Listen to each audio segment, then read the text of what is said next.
uploading these other videos to YouTube. I'll start on this other lecture. Uh, let's talk about the photo essay. And again, if you want to follow along, it's always here. And I'm not going to show all these examples, although you are more than welcome to look at them. They are all on YouTube. And so just keep that in mind. I will have 3 examples for you to critique separately, but a lot of students sometimes get confused about what a Nat Sound package is. But this is going to inform your last assignment of the semester. And this is usually a challenge for a lot of students because it gets you to really think about who you're interviewing and the sound quality that you're obtaining.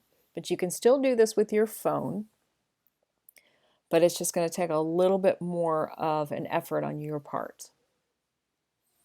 So again, this is, if you want to look at this package, you're more than welcome to do so, but I'm just going to venture forward.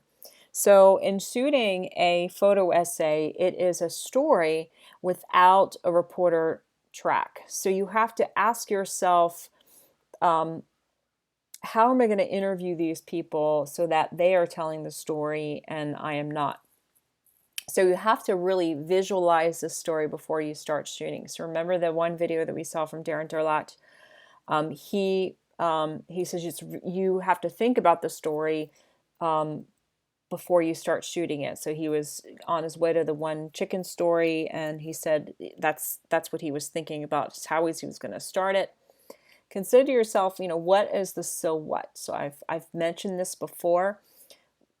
Why should we care about this story, and why should anybody care about this story? So what's the so what? What is this sort of take-home message you want to get across?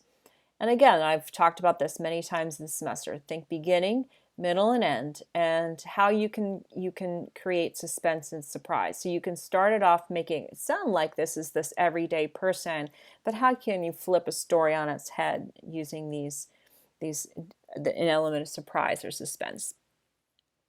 Now, if you're shooting with your phone, you want to make sure that you're capturing that sound by getting as close to the object that's making noise as possible.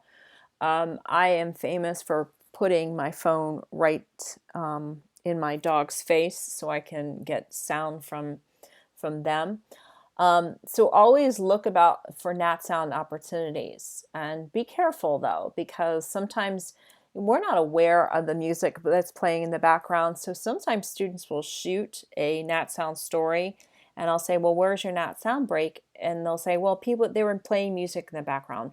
Well, turn it down, or have them turn off the television for your story. So we are often unaware about how often we have music or something else in the background that ultimately distracts us, and make sure that you're turning those off before you start shooting. Ask yourself always, before you start shooting, what will you open with and what will you close with? And always get a wide variety of shots. You are always considering how you can shoot. Anytime you shoot someone, get them 3 different times. Get them wide, get them a medium shot, and get a close-up of them doing the exact same thing, and match those together. So here's another package. So you'll have to interview people a little bit differently. So sometimes if you look at some of these packages, they will introduce themselves on camera. Hi, my name is, and I'm a pinball wizard. And so that's where they introduce themselves and how they're involved. If you remember the story on the guy that was doing the Etch-a-Sketch, and you had the anchor that was saying, this is so-and-so.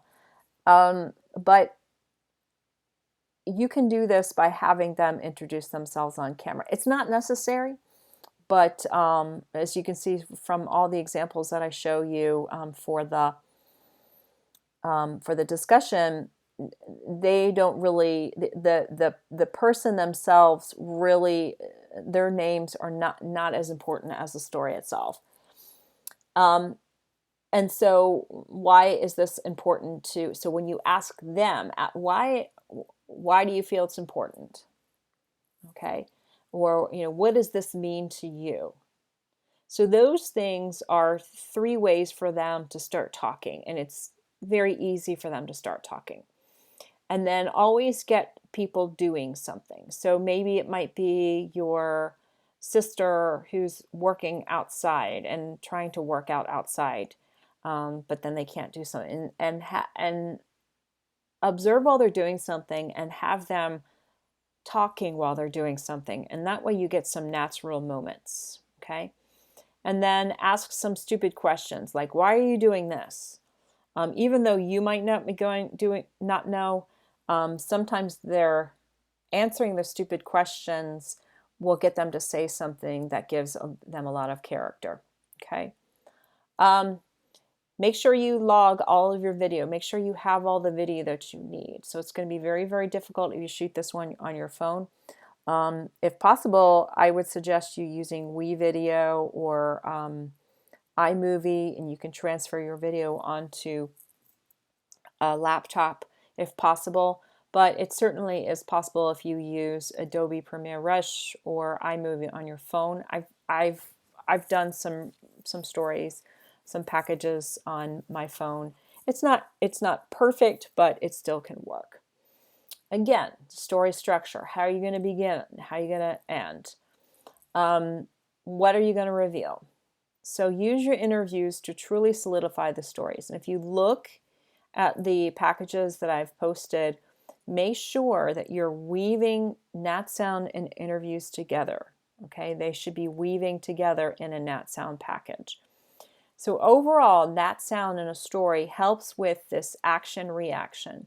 So the reporter might, the person you're interviewing might do something and somebody else's reaction could be a quick Nat Sound break. All right. Nat Sound breaks also help grab the viewer attention, adds like a punctuation. And I've mentioned this before. Longer Nat Sound breaks might act like a period, and shorter Nat Sound breaks might be like a comma. And so even though we're not using narration in this package, you can precede a SOT as well with a Nat Sound break. And anytime you change location, you want to try to put a Nat Sound break to help jar the viewer and say, hey, I'm going somewhere else now. Okay, so like punctuation, it can reinforce your SOT.